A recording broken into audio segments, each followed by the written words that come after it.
Nothing like a good old taste of reality on a Monday morning, right?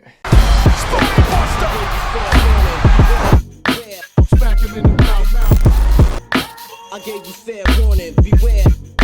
Smack him in the toward the end zone. It is caught for the touchdown. Smack him in the mouth. I gave you fair warning, beware. Smack him in the mouth. It's Monday morning, and you might not know it. Here on the Warzone Sports Network, here in Mike on the Mike's little corner that I got here, it is Victory Monday, even though the Chargers lost this week. And it's Victory Monday because your Los Angeles Lakers and my Los Angeles Lakers got the W. And the reason that I'm bringing up the Lakers in an NFL video is because the NFL season is coming to a close very soon, which means we'll be shifting our focus to NBA for a couple of months. And because of the fucking Chargers, I'm kind of looking forward to it. Okay, that might be a little bit of an overreaction, but it is Overreaction Monday, and that's what we're going to do here on this video. I'm going to go through every game from Sunday, because I already talked about all the Thanksgiving games in a separate video on TikTok. Every game from Sunday, which was yesterday, and my reaction, or overreaction. I'll let you judge in the comments. You're watching this on the Warzone Sports Network YouTube channel. Please, real quick, like this video. Helps me out a ton in the algorithm and getting this thing to go as far as it possibly can go. And subscribe to the channel if you're not already subscribed. We really appreciate it. We are working so hard towards the goal of 2,000 subscribers by the Super Bowl. And if you look at the number right below me, just scroll a little, we're probably going to hit it. Starting off with the Tampa Bay Buccaneers going into Indy and defeating the Colts 38-31. This Colts team has a lot of fight in it. They went toe-to-toe with a team that's going to compete for the Super Bowl and won the Super Bowl last year. I've been saying the last couple of weeks that the Colts have way too hard of a schedule coming up for them to try and make a run at the playoffs. Still, they needed to win some more games earlier on in the season. But I'm starting to lean towards maybe they can sneak in, especially with the Chargers losing to the Broncos, which knocks them down to 6-5. Now we got like an even playing field here at this like 6-7 win from the 10th seed in the AFC to the 6th or 5th seed in the AFC. And it's going to absolutely be a race to the last week. I guarantee you that we're going to see a season like we did, I think, in like 2013 or 2014, where 5 teams are in contention to get the final spot in the wild card. It's going to happen. And the Indianapolis Colts are going to be one of those teams. For the Buccaneers, if you're one of those people that claim that Tom Brady is carried by the team that surrounds him, this is one of the very few games, the 0.5% of games, where the team around Tom Brady helped him out a ton. Most of the defense. They forced 5 turnovers against the Colts and still only won by 7. The offense needs to go take a look in the mirror because that's not going to cut it in the playoffs. A lot of those drives also started with short fields, so they had easy drives for easy touchdowns. It should be easy touchdowns for them when you got Mike Evans and Rob Gronkowski and Leonard Fournette, who had 3 touchdowns, and Chris Godwin and Scotty Miller and O.J. Howard and Cameron Brate and Tom Brady throwing them the ball, and a great offensive line. Ronald Jones, Giovanni Bernard. The list of weapons is pretty endless, and they've got some guys down with injury. Like, they could be stronger than this. So you got to cap off those drives for Tampa Bay. You got to go back and look at the tape and say, man, we should have put up 50 points when our defense gets us 5 turnovers. Jets-Texans, and it is what we thought it would be. Kind of a stinker of a game, but in a way a good game because it was close because of how stinky the game was. The Jets pull out with the victory 21-14. And the Jets and Texans are both on their way to meeting my win projections I had for them. 2 wins for the Texans, 4 wins for the Jets. Although I did take the Texans to win this game because I felt like Tyrod Taylor has a little bit of juice in those legs and a little bit of juice in that right shoulder. But once again, he goes back to what the problem is, and that is that he's just really not that good of a quarterback. He has games where he makes these miracle plays and he hypes us all up and jumps over people and throws deep bombs down the field to Brandon Cooks. But when you look at the entirety, the totality of the game, there's no consistency, even within a single game, let alone for an entire season from Tyrod. I'm not trying to hate on Tyrod. He just is a very high-end backup quarterback in the league, and that's probably what he should be. But I'm glad he's getting a shot in Houston. I'm glad Houston's giving him a chance. It's unfortunate that the team is so bad around him as well. He doesn't have any help. The Texans are doomed. They're going to be battling for one of the top spots in the draft next year. The Jets will be as well, but I think they'll be closer to 10 than they were last year. So this game only has draft impact. Jets go down in the draft. Texans come up in the draft. Good or bad for either team, you guys go ahead and decide that. I don't even know what to say, honestly. Eagles lose to the Giants 13-7. This is one of many games that pissed me off this weekend, and that's including the Thanksgiving games with the Lions almost landing my score projection exactly, but not being able to just cap it off with one more field goal. And, of course, the Raiders beating the Cowboys, which I do not want to talk about again. I really don't. I freaking don't want to talk about that again. Stop trying to make me talk about that again. Get out of the comment section. Don't leave a comment that you want to hear me talk about that again. I'm not talking about it again. In the morning on the Fantasy Football Wake Up Call, I called for a 4-touchdown, 350-yard Jalen Hurts breakout explosion game against New York. You want to hear a stat line? Pretty close to it. He went 14-34. 129 yards passing, 0 touchdowns, and 3 whopping interceptions. And the craziest part is, the Eagles still should have won this game if Jalen Reagor was Justin Jefferson. What this means for the Eagles is they're probably not in contention to try and make a little Cinderella late season push for a wild card spot unless a bunch of teams start to lose. It's starting to look more like teams like San Francisco. Although there's going to be one spot very much still up for grabs. I think it's going to be Minnesota. But we'll see how the season unfolds. For the Giants, they also would need to go on an absolute Cinderella run at 4-7 right now. I don't see it happening, but who knows? This is a couple wins in a row for them. They would basically need to win out or only lose one more game to have a shot to make the playoffs. But I think they're probably eyeing the draft, eyeing the offseason, eyeing on how they're going to keep improving this team, and hopefully making some tough decisions. Is Joe Judge the guy? Is Daniel Jones the guy? These last couple of games of the year, very important for both of those guys' careers. The Panthers got absolutely wrecked by the Miami Dolphins. I have no words for this game. Cam Newton looked somewhat of his old self last week, and then this week he looked worse than the 2020 Cam Newton that we saw on the Patriots. Way, way worse. And of course, all the Cam haters are in my DMs. I'm talking to Tony Tucker. I'm talking to Joe Morley. I'm talking to my buddies who hop in the group chat and put up his stat line but didn't say shit last week. If I didn't say anything last week about Cam Newton having a good game, they probably wouldn't even known that he had a good game last week. So we'll see what happens with that. If it continues the way it did today, the Panthers aren't going to win another game the rest of the season. For the Dolphins, what is it? 4th straight victory? 5th straight victory? Who gives a shit? The Dolphins are going to fall apart eventually. Sorry, Dolphins fans. I've just become a Dolphins hater through this whole Tua Tagovailoa struggle. I don't know why. Jalen Waddle's phenomenal. That was a great draft pick. I'm loving watching him. And him and Tua have a real connection. So maybe Jalen Waddle is Tua's saving grace. But I doubt it. Seriously doubt it. The Patriots put the hurt on the Tennessee Titans, and we kind of all saw this coming, right? All of the Titans' weapons are hurt. And when all the Titans' weapons are hurt, we see what Ryan Tannehill actually is. And it's not a top 10 quarterback like a lot of people try and peg him to be. It's a guy who goes 11 for 21 with 93 yards, 1 touchdown, and 1 interception passing an entire game. Trying to make a video. Stop mowing the lawn.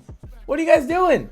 Ignore them. Now, the Titans did have 250 yards rushing. But that's not an excuse for him to go 11 for 21, 93 yards, and only 1 touchdown, 1 interception. When all your weapons are out and you're the best player, you got to step up and be the best player. Ryan Tannehill is not ready to do that. Ryan Tannehill is just a game manager that gets the ball to his weapons, whether it's handing it to Derrick Henry, throwing it to A.J. Brown, or Julio Jones. This has been a take that I've been thinking about throwing out there recently. And while it's not on the same scale, because the Steelers were undefeated when they fell apart and lost 5 straight games, I never believed in the Titans fully. I was forced to move them up in my power rankings by the comment sections. If it was up to me, I would have kept them way back there even when they were on their hot streak, just because I still didn't believe in the consistency and the long term of this team. What I'm trying to say is that like the Steelers did last year, went 12-4, had a great start with the number 1 seed in the AFC, and then lost out 5 straight games.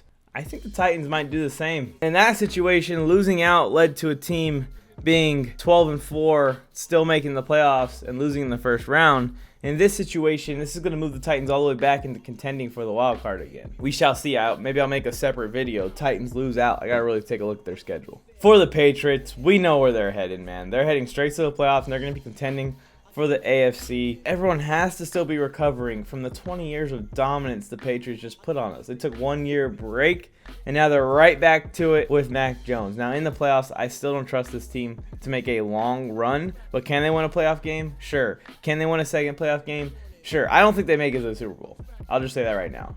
It's tough to make it with a rookie quarterback because once you go to the playoffs, it's a whole different intensity. It's a whole different game speed. It's a whole different world. But the experience Mac Jones is going to get from this season and going to the playoffs and being a good team and seeing what it looks like to win football games in the NFL, any hard times that come in the future, he's going to look back on this season and he's going to say, I can do that. We can do that, and we can go there, and we can compete, which is all the confidence in the world that Bill Belichick's going to need from his quarterback to be ready to go in future years. So look out, everyone. If they get a receiver or two, hopefully, whether it's someone on the team like Kendrick Bourne, who's been stepping up as of late, or whether it's someone coming in from free agency or the draft, I think that this team actually can compete for a Super Bowl in the future. Oh my goodness. Bengals absolutely wiped the floor with the Steelers, beating the Steelers 41-10. So all the Steelers fans that were in my comment section and claiming that if the Steelers were healthy last week, it would have went completely different. It would have been a completely different game. Yeah, it would have been a completely different game, but that doesn't necessarily mean you would have won because the Steelers were a little bit closer to healthy this week, and they got destroyed. It's a reality that has come to fruition, Steelers fans, and we've been warning you for the past couple of years.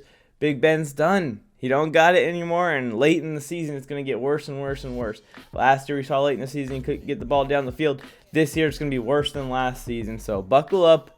Enjoy the ride. This team's probably falling out of playoff contention over the next couple of weeks. For the Bengals, man, this team continues to come out and play hot. They're 7-4 now. Now, they've had some ugly games this year, but that's going to happen with the team as young as they are. But the potential is there. You got to see the potential in the improvement on defense in Joe Mixon, Jamar Chase, Joe Burrow, T. Higgins, all those guys. They're on their way and a few more pieces away from being threats. This year, I think they make the playoffs pretty comfortably in the wild card. We'll see what happens. Maybe they can make a race at the Ravens for the division. The Falcons beat the Jaguars. Throw it to Kyle Pitts. That's my review of that game. What the hell, man? Now let's talk about the Broncos beating the Chargers 28-13. The Chargers are quickly becoming the most inconsistent team in the league right now. And the inconsistency is not coming from a standpoint where Herbert's having off games. Herbert's been pretty consistent throughout the entire year. He's had 1 or 2 games where he's not been himself. That Ravens game being one. But he's putting the ball on the money in the guy's hands, and the receivers just aren't catching it. He's going out, and he's giving us a shot to convert every single third down. But the game plan has us in 3rd and long every single series. I swear the play calling and Joe Lombardi is trying to get us into 3rd and long. It'll be 2nd and 10 and they'll run a draw play. It'll be 2nd and 10 and we'll get a holding penalty. I don't understand it. And I understand that the team is young, but on the offensive side of the ball, they're not. It is a team full of veterans. So whatever rut that they get into randomly, which I think is a schematic thing, they have got to figure it out. This season, we're just trying to get into the wild card and get everyone some more playoff experience or their first playoff experience. But if we want to enter the Super Bowl window I've been talking about, if the Chargers want to legitimately contend in the next couple of years with Joe Lombardi, offensive coordinator, and Brandon Staley at head coach, they have to figure this shit out. On the defensive side of the ball, we're playing with an entire D-line that are undrafted rookie free agents other than Joey Bosa. Derwin James is an absolute monster, but when you look into the secondary, those guys are still trying to find their way as well, and we're down a couple of players. The linebackers played a little bit better today, except for late in the game. The Broncos were able to ice the clock on the ground. Overall, it's just what the Chargers have done this year. They have these games where they just don't come out and execute the game plan that's set out. Or maybe the game plan's bad. We're going to find out over the next couple weeks whether or not the Chargers actually are a playoff team or not. The talent's there. We all know the talent's there. I think everyone with a brain knows that the talent is there. And for the Broncos, this puts them right back in the race for the wild card. I mean, they're 6-5 now, tied with the Chargers. I think that division has a 3-way tie for second place. The Chargers are in first probably by points scored or point differential. I don't know what the tiebreaker is, but it's listed right now. Chargers, Raiders, Broncos. I just know that the Raiders beat the Broncos and the Chargers beat the Raiders and the Broncos beat the Chargers. So this is just going to be a weird twist. And it's going to come down to a different tiebreaker than head-to-head as of right now. I think the Broncos have a shot now. I mean, they're another team that's really inconsistent, but it's really more because of inconsistent QB play. And that's going to happen when you have Teddy Bridgewater at the helm. He's kind of a transition quarterback, but you don't really have anyone to transition to, so it's not really a direction to go down. It's an interesting place that they are with their QB situation. But when you look at the rest of the team, you obviously see it. Javonte Williams. That dude's a beast. Jerry Jeudy. That dude can route anyone up in the league. Cortland Sutton can go over anyone in the league. Noah Fant can get involved when they want to use him. Tim Patrick just got his extension, and he's their wide receiver 3. So it's all there. It's just all about the QB play. Teddy Bridgewater and Drew Lock did enough to lean on their defense today and win the game. That's probably the way the Broncos want to win games going forward. Patrick Surtain, not a fan of yours. Here's an interesting one. The Green Bay Packers win 36-28 versus the Los Angeles Rams. I don't like to say I told you so too often, but this was like the only game that I was correct about in any way, shape, or form. And it just solidified to me, and it should have solidified to all of you, but it definitely solidified to me, the Green Bay Packers are going to win the Super Bowl this year. Keep calling me crazy. Keep saying they're going to lose in the NFC Championship game. I'll be here after they win the Super Bowl to have a nice little conversation with you. A little reminder.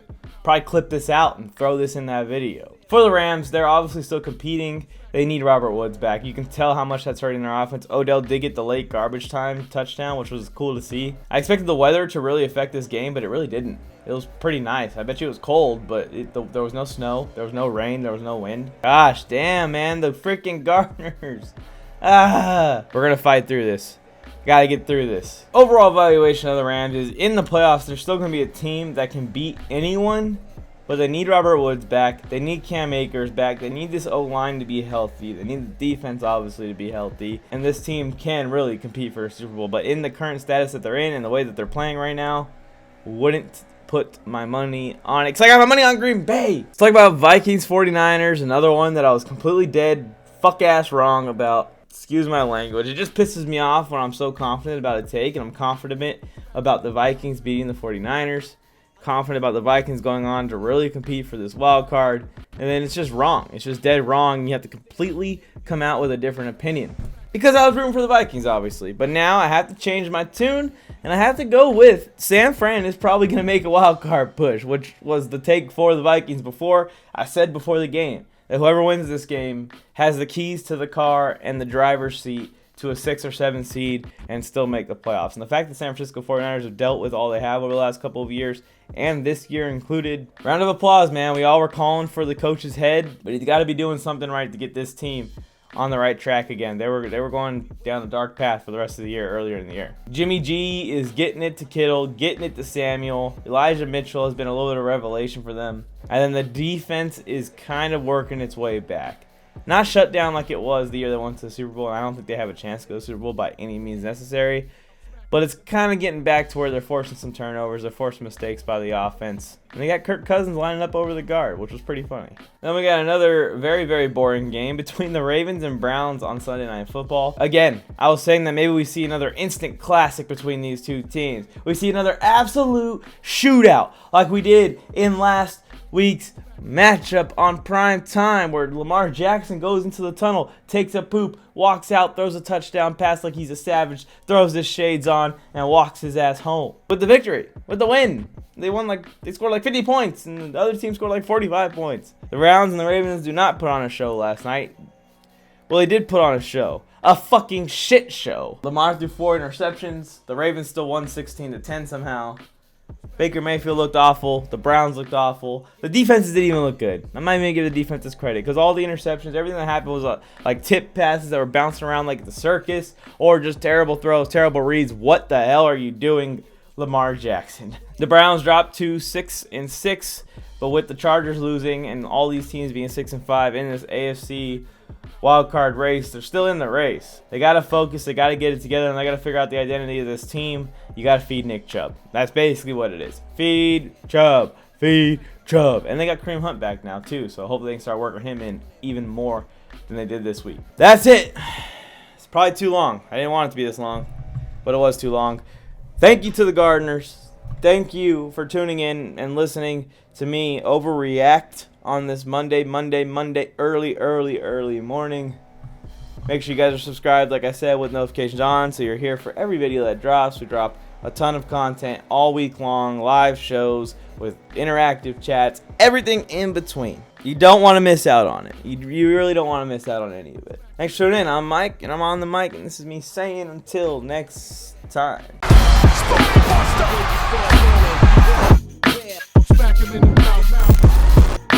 I gave you fair warning, beware.